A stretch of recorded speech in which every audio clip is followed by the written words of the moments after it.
Alright, so today I'm going to do the top 8 Uncharted chapters in my opinion. So number 8 is going to be the Uncharted The Lost Legacy. Chapter 7 called The Lost Legacy. And it's just this specific bit that I like, because you just walk there and just shoot down a couple of enemies before a sov gets you. And I just like how everything's falling, because although it's Chloe Fraser, it still follows the theme of the game where everything you touch explodes basically. So that's why I like this one so much. It really carries on the theme of the other games. And it's just, it really brings out how fast paced the game is, because I definitely feel like it's slower paced in some places, but definitely faster in some places. This is one of the faster bits in my opinion. And you only get the spaz shotgun for this chapter, weirdly, so not sure what's up there, but and then you just drop down and then a sov gets you. So this one, number 7, is Hector Alcazar, because it's a prison break. And to make this one a little bit more enjoyable, what I do, I know it just looks off to a lot of people, but to me, I just like putting the rainbow tweak on this, because it makes the prison look a bit less miserable. I know that's what it's trying to do, make the prison look miserable, but render modes and Rainbow Funland, it just, I like it. I'm not sure why, I just like it. I can't explain it.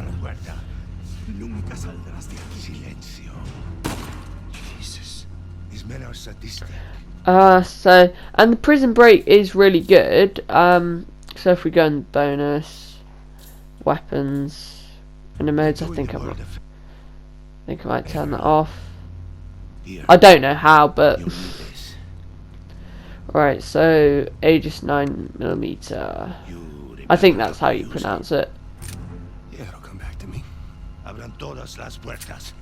Hector, you do that, and you'll start a goddamn riot. Exactly. I'm not sure why you want to start a riot. Surely you want. I know there's no stealthy way to break out of prison with guns, but surely you want to like keep it on the low side. I'm pretty sure you can't kill any of these men. It's up to all them. And now, oh, I forgot to turn on lock on aim. That's going to be annoying, because I don't really like lock on aim, but I think I might just get a weapon. Like, my favourite is that one. It's just like a cool little Uzi. I'm not sure why. And the XCR, I can't use that right now. I'm not sure why, but the XCR only appeared in one chapter. I thought there could have been a lot more potential for that one.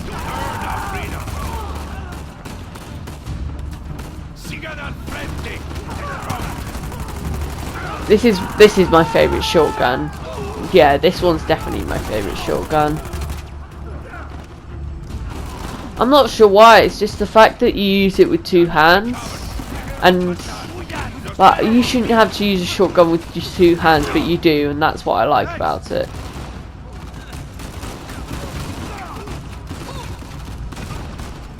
I just like the detail of the prison. I like it with and without the rainbow colours.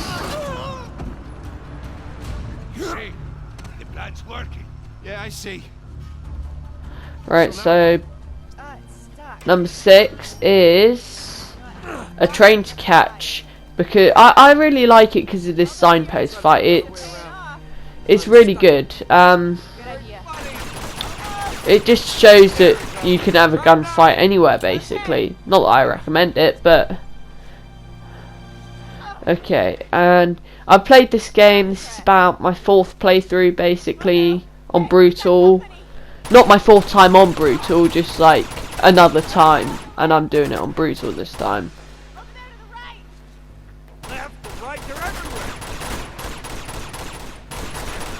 I'm not sure why, but I like the .45 Defender more than I like the 92 FS. I'm not sure why. I think I like the Uncharted 192 FS better because I think it was the sound. I don't really like the newer sound, and then you can't really like the Uncharted 392 FS because it doesn't really exist in that game. Not traditionally with 15 bullets and a loud sound.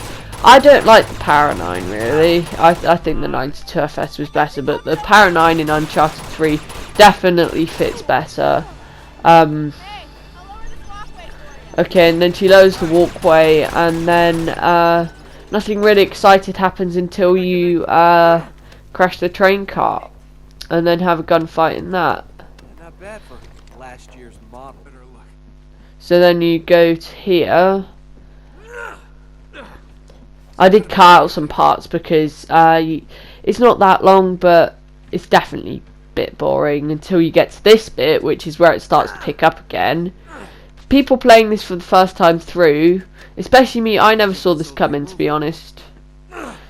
So you pull this lever, and then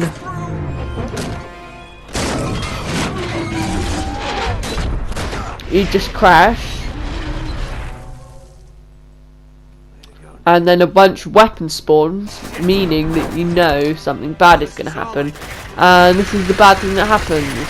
Before this happens, there are just like general mercenaries trying to kill you, but now it's two of these guys. Now, later in game, you can actually kill those guys with normal weapons. Alright, so number 5. There's nothing here. Now, you may recognise this bit from the thing I made with the wasted his life for nothing. That's me. I didn't bother to put all the text on it and stuff like that. It's just... Drake. He never found it. He just died here. As you can tell, this is my favourite bit from Uncharted 1, apart from the number 1 spot. So much This is the greatness. funniest bit. Wasted His life for nothing. for nothing. Hello, boys. Easy. Alright, so now you just like do with Eddie Raja. You just do that. I just sped it up because it sounds funny and looks funny when it's sped up, and also this bit is really quite pointless. You just run around shooting zombies.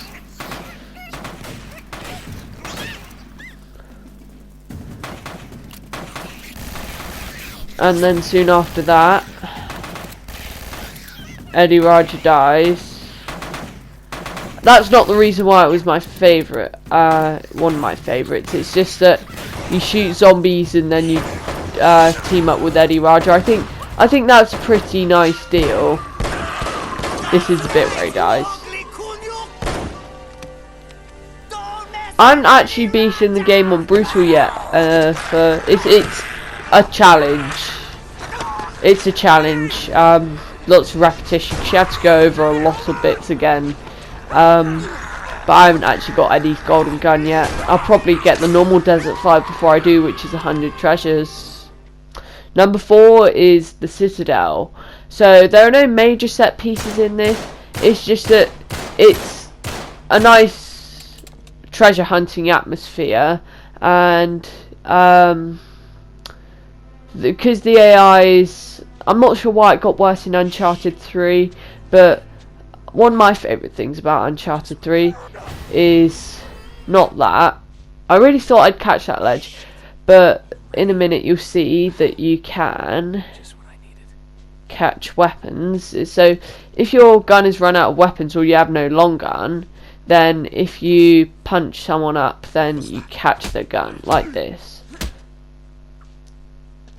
I just like that feature. It's a small attention to detail. Like, Nathan Drake shouldn't be able to catch flying guns out of the air, but I think that was toned back in Uncharted 4 because... well, that was rude. Well, they toned it back in Uncharted 4 to... you can't catch them. It's just that if you grab it and then snatch it off of them and then kill them or something like that. I think the Uncharted games with the best mercenaries is probably Shoreline in Uncharted 4. They're just, I'm not sure why I like it so much. It's just the fact that Army for Hire just sounds really cool.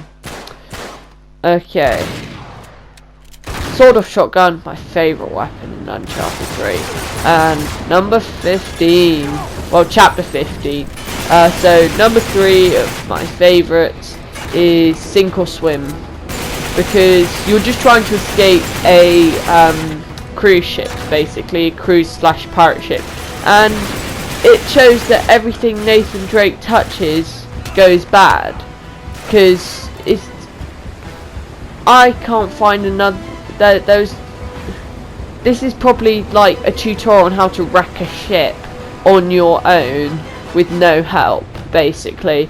It's really cool because it shows, it's silly, but it shows these men are dedicated to their job. They know they're going to die down here, either by Nathan Drake or by drowning, but they're trying to kill him anyway. Probably my favourite weapon in the whole of Uncharted 3 is probably Tau Sniper, just because the idea of it, a sniper pistol, but it's got a shotgun reticle unless you zoom in on it. I think that bit of it is cool, but the thing I don't like about Uncharted 3 is the AI, because I'm not sure how the AI got worse. I think they used a different engine or something. And also, the other thing I don't like about Uncharted 3 is the fact that they replaced the M4 assault rifle, or M16, for a M9, which I'm not sure what that is, but definitely not as satisfying as what we had before. So there's a man up there. I'll just swim over to him and shoot him. See, the bit in the minute where the whole ship flips on its side. I'm not sure why I like that, but everything Nathan Drake touches does go bad. And one grenade just blew this whole ship up. And then later we get greeted by a wounded Ramses, who basically kills himself. So it shows he's just as dedicated to his job as his men, basically, and he shoots you with a shotgun pistol. You just grab onto that and then make your way out the door, and then just before he shoots the glass, the already shattered glass,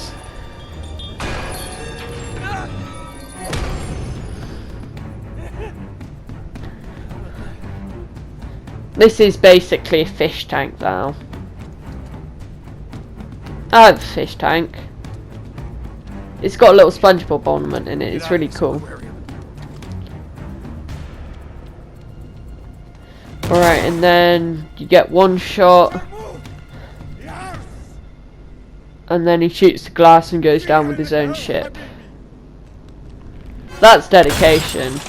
It really is. And then you jump out, the whole ship turns upside down, and then how can one person make this much go wrong? He's wrecked trains, he's wrecked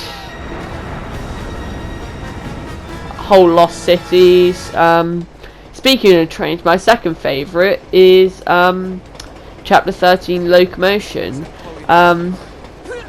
And if you just randomly sign into this, then you get an invisible, soundless .45 Defender, which personally I think the sound and the damage for the I think the damages are different from Uncharted 3, but I think the .45 Defender in Uncharted 2 is much better. And the thing is, even though it has no sound, it still triggers the AI. So the AI that's going on the top of the next train cart is probably going nuts right now.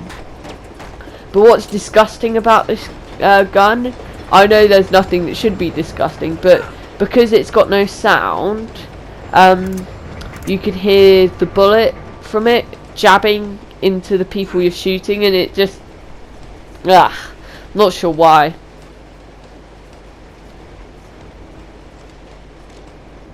Overall, I think this is a really good chapter, and I name this the best Uncharted set piece. And yeah, I do value this over Sink or Swim. So don't shoot this until you get up there, because otherwise everyone will go nuts, and that will happen. I definitely recommend grabbing the 92FS. It does slightly more damage, unless you turn on one shot, which is that's where I will go for the 45 Defender. Alright, so just crack his neck. You can't catch weapons in this, and then you just fire off some bullets, and then they should hopefully all be dead. I just not sure why I don't like the sound in this game. Sorry, boys, just needed to punch your tickets. It's not as good as the 92FS sound in Uncharted 1. That's definitely better, just because it's snappier and sounds. Maybe it just, the Uncharted 1 92FS sound sounds just a bit more realistic, as I'm about to show you.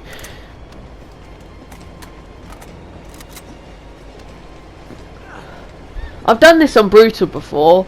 The first time I unlocked Brutal, which you have to do by getting crushing, I tried that one out first.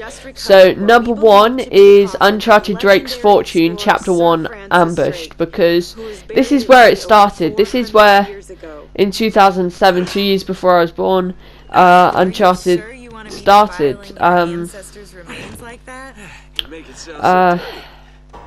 Yeah, and I bought this game 13 years after its release, and the graphics, they hold up pretty well for today. I want fast motion to make the 92FS sound really fast. Thought I lost him. What'd you do to piss him off? So yeah, I knew this was going to be a good game when I played this, and Uncharted 1, the storyline and the set pieces, sadly they don't hold up to today, but it was just the starting point. And Uncharted 2 and 3, 2 specifically for me, it felt like, alright, Uncharted 1 had good reviews, it was kind of good, this time do it right. But this intro, not as good as the Uncharted 2 intro, but it's one where most people first played, and first impressions, this was a good first impression, to be honest. My favourite bit of it is if you jump in the water, then someone comes up and grabs you, which prevents you from swimming away. And something from Uncharted 1 that I missed is Brutal combo. If you hit someone with a square, triangle and a square, it gives you twice as much ammo, which is good if they have Magnum revolvers, or the Smith & Wesson 44 revolver, which is my favourite weapon in the game. So, also you meet Sully for the first time. He makes a good first impression as a Pav, but also just as Nathan Drake's best friend, you can immediately tell he's like his mentor and stuff like that. So we hide behind here. There's nothing really you can do with the 92FS apart from listen to it, which is what I like to do in Uncharted 1. So Sully's here, and that is my favourite Uncharted chapters. Don't forget to like and subscribe, and I'll see you all in another video. Hopefully Jelly features in that one next time.